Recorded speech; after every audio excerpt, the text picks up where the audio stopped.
This episode is brought to you by our album and single release social media game plan. This 30-day plan gives you the roadmap to build an effective social media strategy around your music and all of the assets to complete the plan. Welcome to the Wander Creative Podcast, your guide to digital marketing. We'll be talking about everything from organic social media to paid advertising, as well as many other topics. So join us as we journey through the ever-changing world of digital marketing. Hello and welcome to another episode of the Wander Creative Podcast. I am your host, Matt Hadley, joined with Dan and Monica from the Wander Creative team. Hey. Hey. Yes, hello.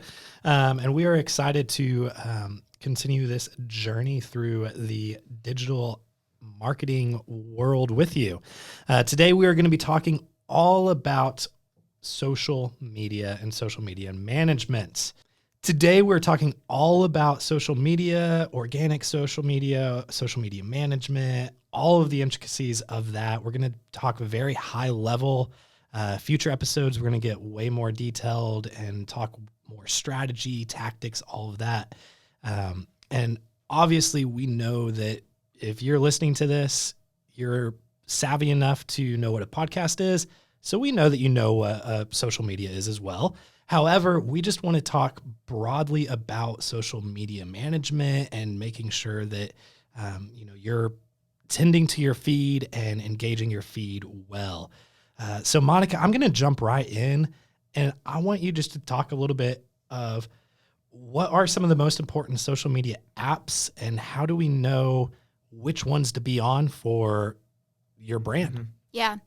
I think it's really important to kind of look at what's trending as well as what your audience is going to respond to when it comes to what social media apps you can be on. I think that it is tempting to assume that you should just jump on every single social media platform you can, which, I mean, sure, if you're able to devote the amount of time to build those platforms well, go ahead. But I think, it's not necessarily always beneficial to be on every single app. So I would say, just generally speaking, the ones that kind of never fail would be like Facebook, Instagram, Twitter, maybe. I even kind of have some thoughts about that one, but also like TikTok, because video is kind of becoming such a huge thing now. YouTube, all those ones I think are great. But I think ones that are definitely trending, especially in 2021, would be like TikTok and Instagram, as it's been coming out with so many new features and focuses. Those are two really great ones to be on. But yeah, it really has to do with, you kind of have to look at your audience when you're trying to determine which platforms you should be on. Like, I would assume that if you are trying to target an audience of elderly women, you might not go straight to TikTok. You know what I mean? So I think That's a very niche group in TikTok. Yeah, exactly. I'm sure there is a group out there, but I would love say my grandmother, but I don't think I see her on TikTok. More power I love to you, you. Grams, but More power to you. exactly. So I do think it's about understanding your audience, and don't just assume that you have to be on every single social media app in order to grow well and to reach a good audience. I like what you just mentioned there, because there are so many apps right now. There's obviously the big ones like you talked about. There's Facebook, there's Instagram, there's TikTok, there's Twitter as well. Those are kind of the big ones that everyone thinks of, but YouTube, I would throw in that same category. But we're now also starting to see things like Clubhouse and even a lot of businesses, especially a lot of lifestyle brands or boutiques or going into Pinterest and different things like that. So there are so many just things to be thinking through, and it can be really overwhelming. Mm-hmm. I've kind of heard it said from a couple of different people how, and we talked a little bit about it, but when is that moment to know when they needed to jump on a bandwagon? For instance, a lot of our artists, musicians that we manage, they're just now starting to get onto the TikTok trend, which, TikTok's been very relevant and viable for a while now. But I kind of have heard it said, a lot of people were like, well, we got onto the Google Plus trend and that kind of fizzled out. Like when does it become less of a trend and more of a viable platform to be on? Yeah, that's a good question. And I think that's something that you can kind of start to see. I mean, I feel like with TikTok, when it first came out, I remember thinking like, oh, this is just like, because I think it used to be like Musical.ly or something like that. And I remember thinking this isn't really going to take off. But I think that's kind of one of those things where you see people start to talk about it and you see it kind of trickle over into other platforms. Like I remember I would see some TikToks on Facebook and stuff, and I was like, oh, maybe people are actually using this. And so I don't think necessarily like you have to be the trend setter and be like, I'm going to make this, like, this is the app that we're going to get on. Like I think for people starting out and trying to kind of grow their audiences, you can kind of gauge like, oh, it looks like people are using this more and it looks like it's kind of becoming a big thing. Like maybe we should think about getting on this platform and seeing if it's something that makes sense for us. I wouldn't suggest hopping onto a trend, so to speak, like just because it's trending. If it's something that your brand, it fits into your brand, then sure, go for it. But I wouldn't suggest just getting on something and making like kind of content that's not really your best just for the sake of being on the app. So does that answer the question? Yeah, no, absolutely. And, when I was just listing them off a few minutes ago, I listed almost a dozen different apps, and it's so easy. I feel like I'm active on really Instagram, sometimes Facebook, and that's about it. And even that sucks so much time.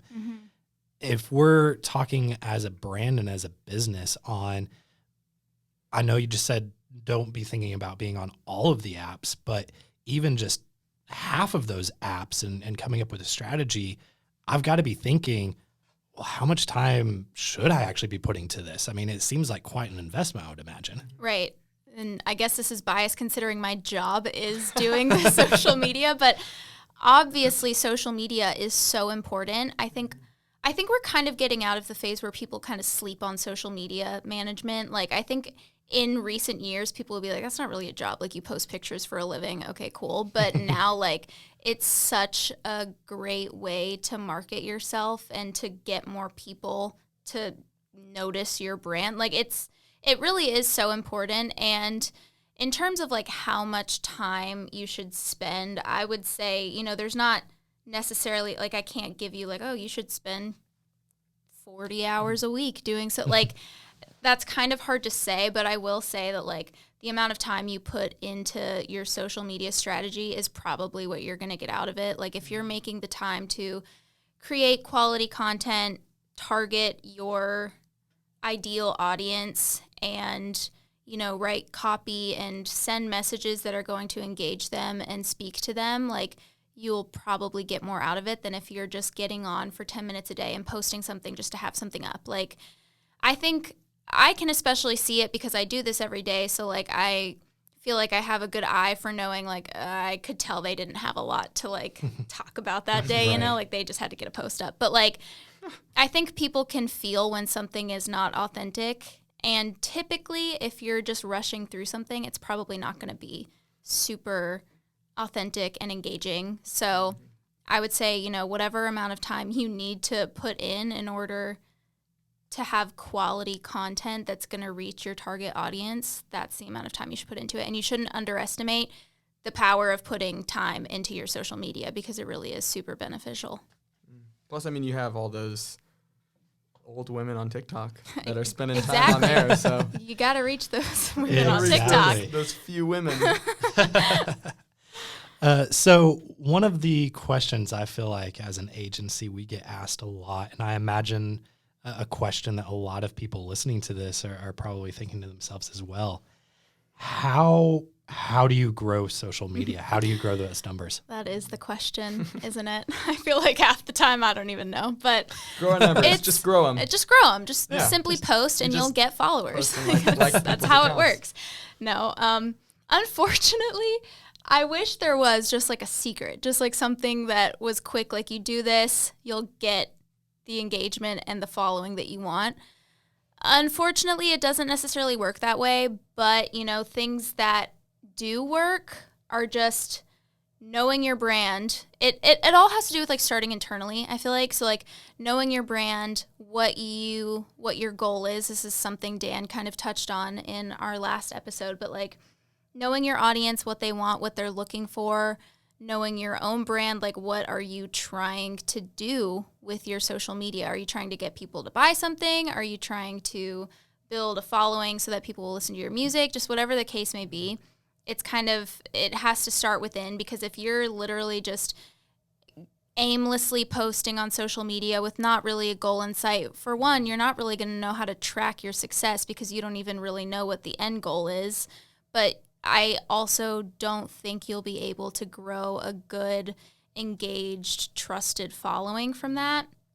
So honestly, I would say being consistent so that your audience can get familiar with you as a brand. I feel like the people that I follow that I feel the most connected to are the ones that are on stories all the time, like taking us through their day, or like doing really interactive things, or posting things that actually like matter to me. Like, they know how to reach you with things that are relevant to your life and things that you connect with. So I think it has a lot to do with just knowing who you are as a brand, knowing who you're trying to reach, and then being consistent and authentic with your posting. So I never want to post something that just feels meaningless. Like, if I don't have a message for what I'm about to post, I'm just going to throw the whole post away and just not post that day, because it's not going to do anything anyway. You know what I mean? So I honestly wouldn't waste the time. Yeah. So, and tell me if I'm wrong here, but something I've seen a lot on social media that, seems to work. Tell me if I'm wrong. But like sweepstakes and contests, like, that's kind of cool. Like, tag people below to be entered. And I've seen even like shareability on stories. Like, is this something that people are going to want to share with other people? Yeah. Post on their stories, your post, be like, oh my gosh, check the caption. Yeah. That's like another that. thing to think about, is like different ways of engaging. I think a lot of people think that like engagement is in likes, which it's definitely not anymore. Like on Instagram especially, it's like saves and shares and comments. Like, likes literally hardly matter anymore. And so however you're able to kind of, trying to think of the right word, but to maximize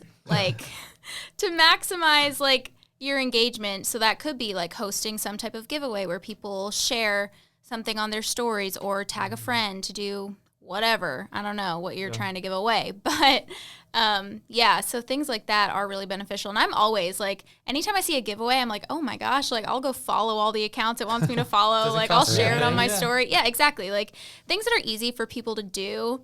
And if it offers them something of value, especially like knowing your target audience, you'll know what to give away that will like reach that audience. So yeah, that type of stuff is really...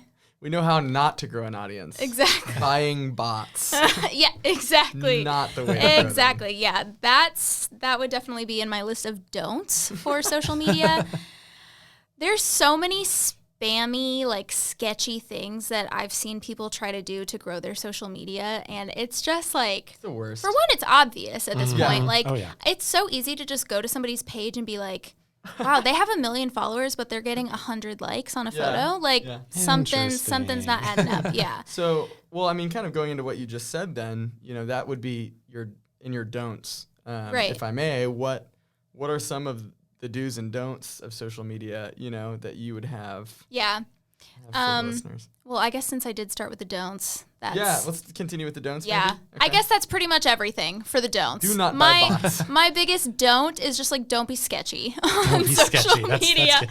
I also think that's a good life motto Yeah, as that's well. fair. Just don't be sketchy. And if you take anything away from this podcast, I mean, next just- episode, if we dig into business management with Matt Hadley, don't be sketchy. Exactly. Just don't be sketchy. Like, anything that feels gimmicky or like you're taking the easy way out, it's probably just not going to work out for you in the long run. Like, it just doesn't. And so I would say, like, my biggest tips of things that you should do for your socials is be consistent. Like I mentioned, people want to feel like they know you.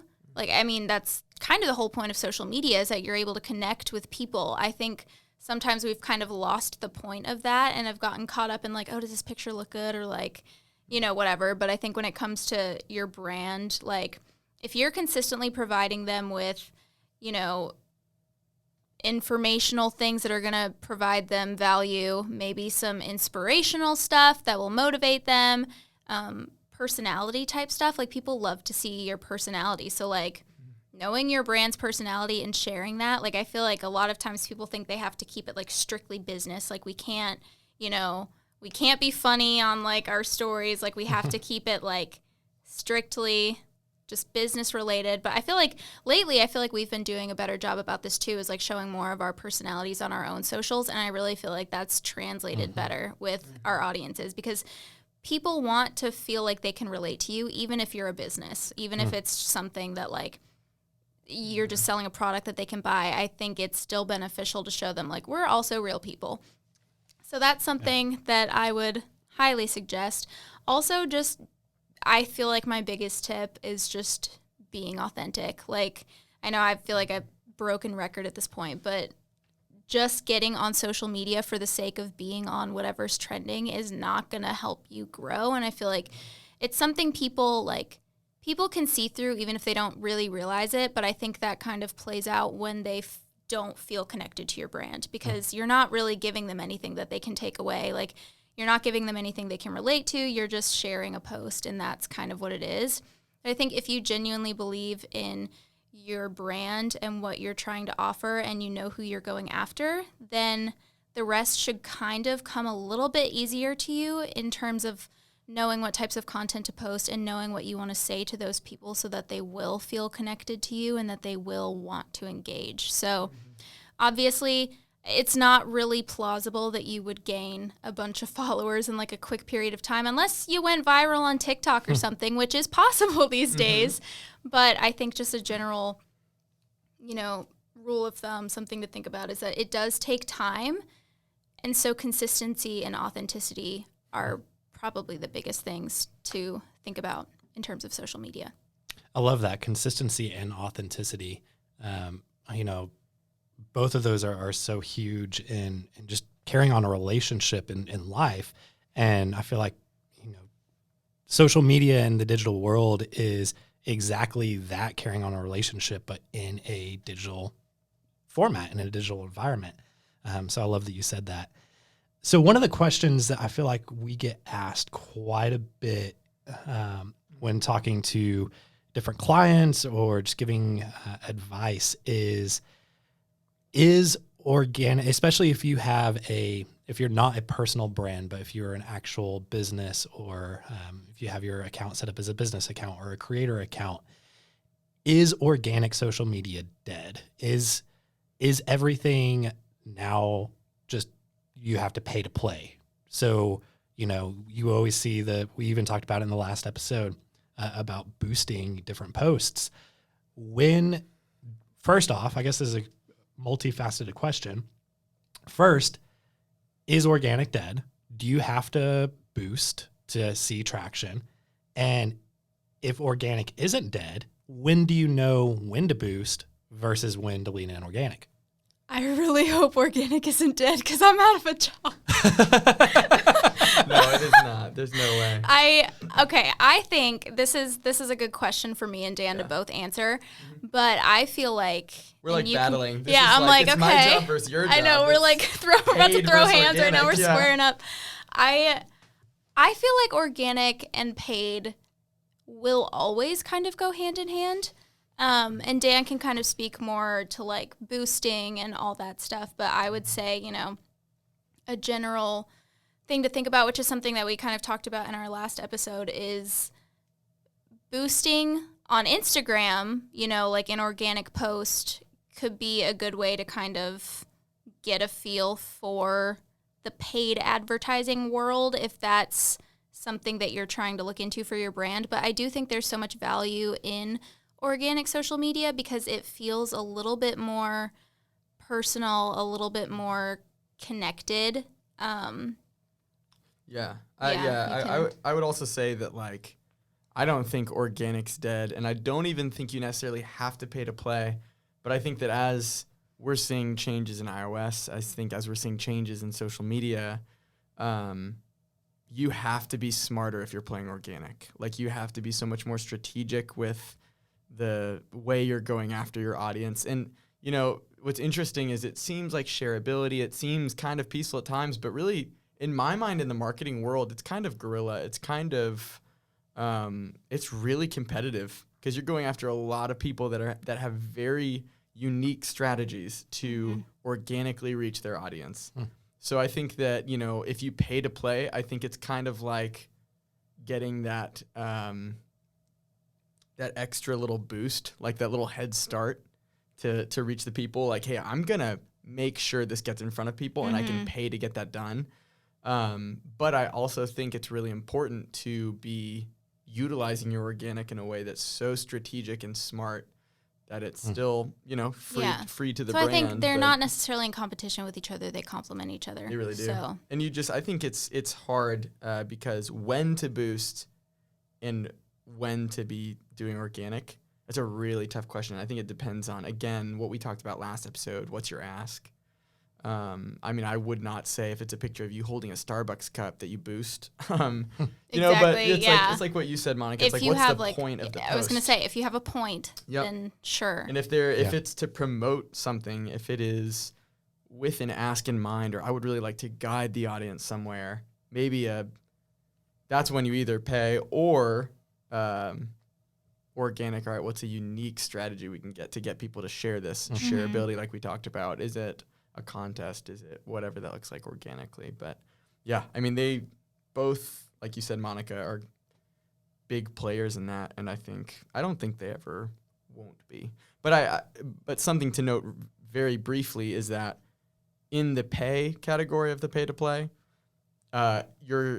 we are seeing now that you have to pay more to reach the people that you want to reach. So if you are going the pay route, we're seeing that just because of how many advertisers are getting in, the way that, you know, social media is restricting advertising, all of it is getting more expensive to reach people.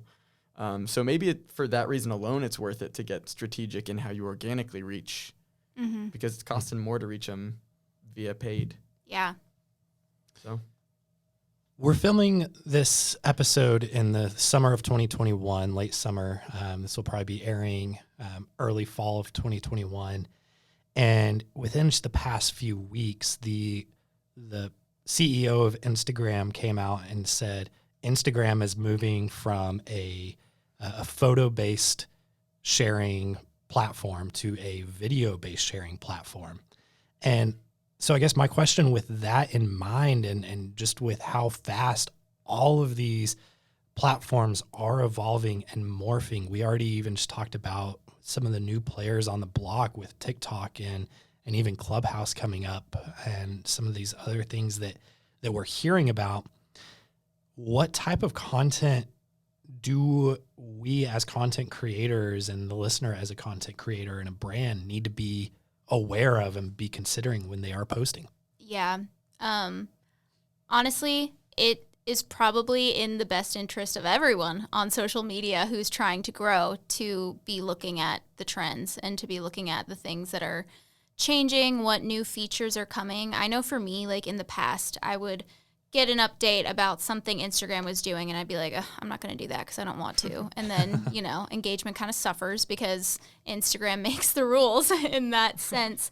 So I think it is valuable to do your research, which really sometimes just feels like scrolling through social media just to see like what is trendy, what people are doing and incorporating into their strategies to kind of build your own off of that. And I think that's where having a social media strategist or some type of like roadmap would be beneficial, because it can be hard to keep up with like all the different things that are trending on social media. And it can be hard to think like, okay, how are we going to, like, now that videos are a thing on Instagram, how are we going to incorporate that into our social strategy? And how are we going to make videos that are valuable for our target audience based on our brand and like what we do? So I think definitely like you have to know what's trending, and also you have to, same thing that I've said 1,000 times, is know what is going to be genuine for your brand.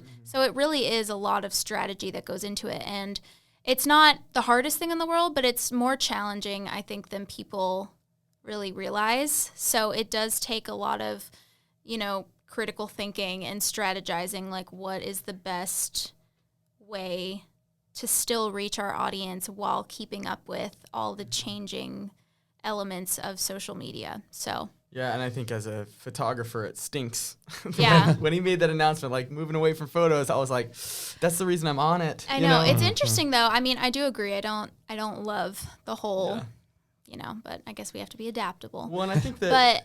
But I feel like with reels and everything, I've seen the most reels I've seen are from photographers, and they've already found like such a cool way to utilize reels to point people back to their brand where you can still see their photos. Yeah. So it's kind of like, if you look at the bright side, it's kind of a cool way to reach new people, because I mean, reels now is kind of like TikTok in a way where you have the opportunity to reach like a wide group of people if you land on like a trending page or something like that. So I do think there are pros and cons, but and something I was just talking to a band about, a few friends of mine who are in a band, they were talking about TikTok and like the different nature of the different types of content on each platform. And they were even like, on TikTok, they're like, we don't even get into it because we're perfectionists and everything needs to be perfect. And I was telling them, like, man, if I have advice for you on an app like that, I mean, maybe I'm getting too granular, but like, I was like, it is content, or it is like quantity over quality. Like, if it's not trending, then it's gone. Yeah, on TikTok especially. That's another good point, is to know kind of the nature of each app and like the features and everything. Because I would say with TikTok, yeah, people don't really care about quality too much. Like, people are just trying to be entertained. It's quick. So, yeah, it's quick. Like, if something doesn't catch your attention in the first, like, 2 seconds, like, I'm out of there, Yeah. So, like, it really is on different platforms. Like, they have different like personalities? Yeah, yeah, kind of. So, I would agree with that for sure. I would say like a general rule of thumb would be quality over quantity, but on TikTok, I'm like, I don't care how this looks. I don't care if the quality is the worst thing I've ever seen. If it's funny, like I'm in. And sometimes the worst quality is funnier, which is really backwards in social media. Yeah. So it's wild. It's kind of trolly, to that nature is weird. Yeah. Yeah, for sure. Anyways. Awesome. It's been such a great conversation, and I know we have so much more to dive into, and we're going to dive into a whole lot more on social media and actual strategies and tactics in future episodes. Awesome. We're going to dive right into the digital marketing quick tip. Thank you guys so much for listening, and we will see you next time. Today's digital marketing quick tip is to be consistent. Whether it's copy, creative, or branding, consistency is key to building familiarity and trust with your brand. Thanks for listening to the Wander Creative Podcast. We hope that today's episode inspired and equipped you to take on the ever-changing digital marketing landscape. If you missed anything from today's episode, don't worry. We took all of the notes for you. Access this episode's show notes at wandercreative.com/podcast. And could you also do us a favor? Let us know that you loved this episode by following the Wander Creative Podcast and leaving a positive review on whatever platform you consume podcasts. We'll catch you next time on the Wander Creative Podcast, and until then, we hope that you make the most out of all that the digital world has to offer you.